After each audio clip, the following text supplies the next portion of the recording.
A faint howling in the distance pierces the night. The monsters we have created, lumbering to rampant life, are heading, even now, toward our village. Nuclear weapons biding their time, itching with purposes unfulfilled, as hopeful fingers tremble near buttons. Bunker busters and tactical nukes, suitcase bombs and terrorist acts, power plant accidents and leaking wastes, plutonium launched into space in rockets known to explode, and depleted uranium poisoning the battlefield, depopulating the land.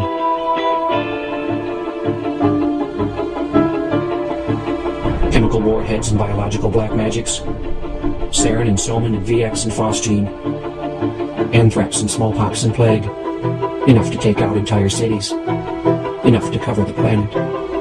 And they don't care who lets them out, as long as they get to play. Other nasties lurch toward us on their own. Old friends, new creations, and recent escapees. Ebola, Marburg, Lassa, and SARS. Swine flu, bird flu, HIV, and AIDS. The rebound of tuberculosis, cholera, malaria, and typhus. Prions and mad cows, scrapey sheep, and chronic wasting disease. Cancers that eat away our lungs, our brains, our breast, our testicles, and our ovaries. The new monsters peer over the horizon. Good intentions spliced to blind arrogance and numbing greed.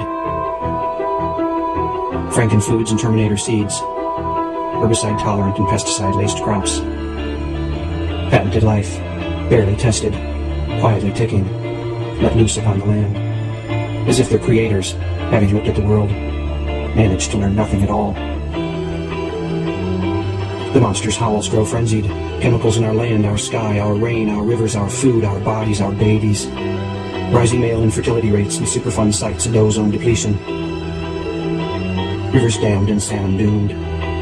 Topsoil loss and fertilizer runoff. Huge oceanic dead zones and depleted fisheries. And the ghosts of silent whales scraping over the corpses of coral reefs.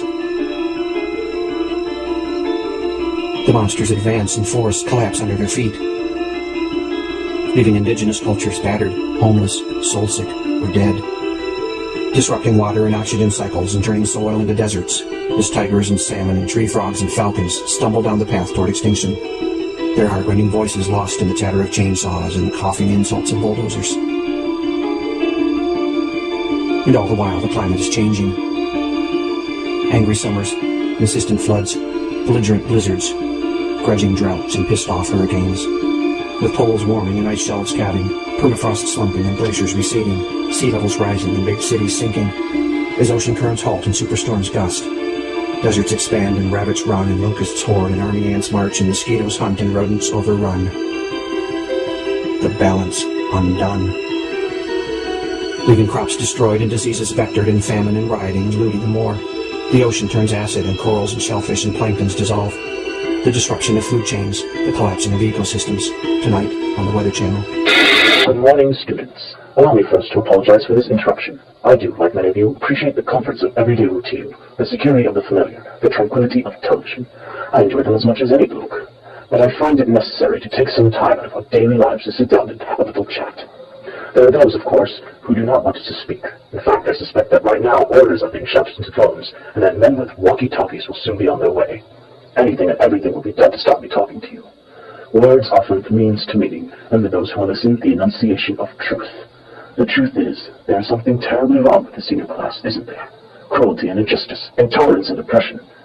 While most of you have been sitting there twiddling your thumbs, you could have been commemorating the vindication of your freedom.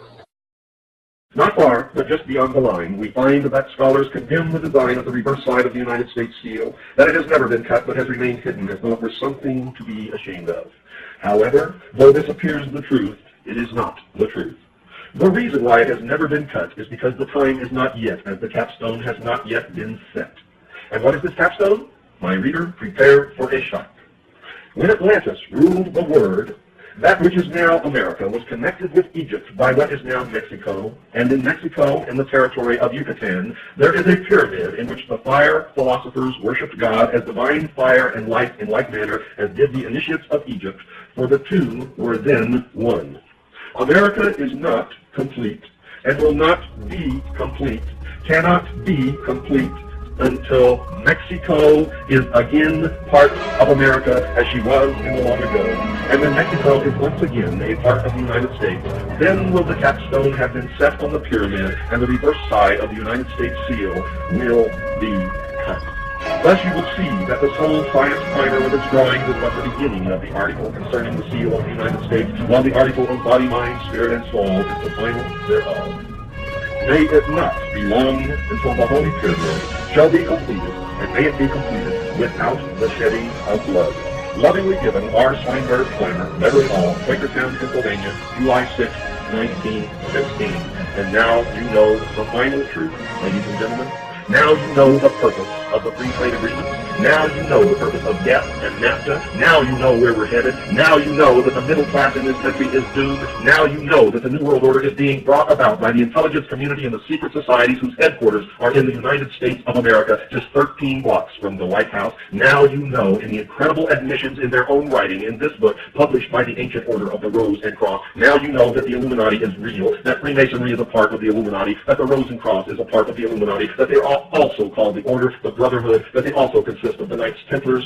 They also consist of the Knights of Malta and all of the other secret societies whose organizational structure is in the shape of a pyramid, with a few at the top who really know what the great work and the great plan is, and a whole bunch of slathering idiots thirsting after the secrets on the bottom, who will never, ever know anything.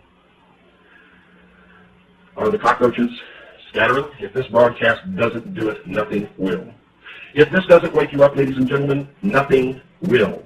If you don't understand now the 18 hours of the series that I've aired on the Mystery Schools, you will never understand it now or in the future. If you don't know where we're headed now, then you never will. If you are not concerned now, then you have already placed the chains upon your ankles and you have already watched freedom fly. If this broadcast does not do it, nothing will. This is the last voice of freedom. This is the only revelatory media source in the world today. The hour of the time is the only outlet for truth left upon this earth. Ladies and gentlemen, what you have heard tonight is the final parting of the curtain. It is the opening of the last door that was to be opened. It is the final understanding of where we have been, where we are at, and where we are going. It is the light. It is the illumination in the darkest corners. You are looking at the forbidden truth. You have heard tonight what you were never to hear, what has been forbidden for thousands of years. You now know what the great work is. You now know who this training is about. You too can find this book if you search hard enough in the incredible conditions that are contained within it. Give you the ammunition and the armor to march out here on the battlefield with me and you others who are trying to stop what is coming. Remember what Mr. Swinburne said at the end of his article. I'll read that to you again. May it not be long until the Holy Pyramid shall be completed, and may it be completed without the shedding of blood. Lovingly given, R. Swinburne Clymer, Beverly Hall, Quakertown, Pennsylvania, July 6, 1916. And I'm telling you now, their goal is to destroy all other religions save theirs, destroy all existing nation-states save theirs, and shackle the mob, and that is you. Good night, dear listeners, and God bless you all. And together we shall give them a sea across that shall never, ever be fought. Watch it now while you can, because oil is peaking with no clear replacements. Production will falter as demand keeps increasing, and the price, which is rising now, will just keep on rising. Imagine the impact of the global economy, to the truckers and farmers, to your neighbors, yourself. Watch the bidding war rage from trade floors to battlefields. Watch the Pentagon plan and the Patriots Act. Go look out the window. Do you feel a draft? World population is fueled by the input of oil. We could reach 7 billion by 2013. That's billions of bodies more than the planet can sustain without oil. We're consuming the planet and poisoning the soil and the air and the water that we all need to live. We're driving a high-speed train to the end of life, and we're taking the rest of the planet, trillions upon trillions of living souls, along with us.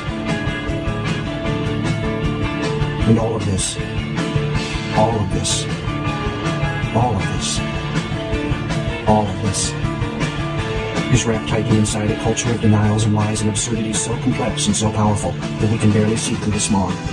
The monsters are screeching at the village's edge, so huge and so horrible that we cannot bear to look at them. And we, bound in a cultural straitjacket of our own making, slumber on as they draw near.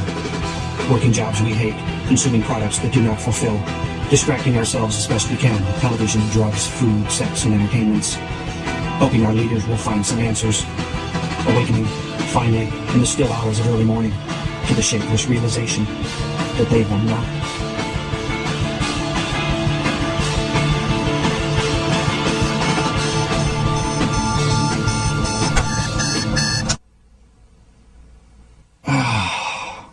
What a nightmare.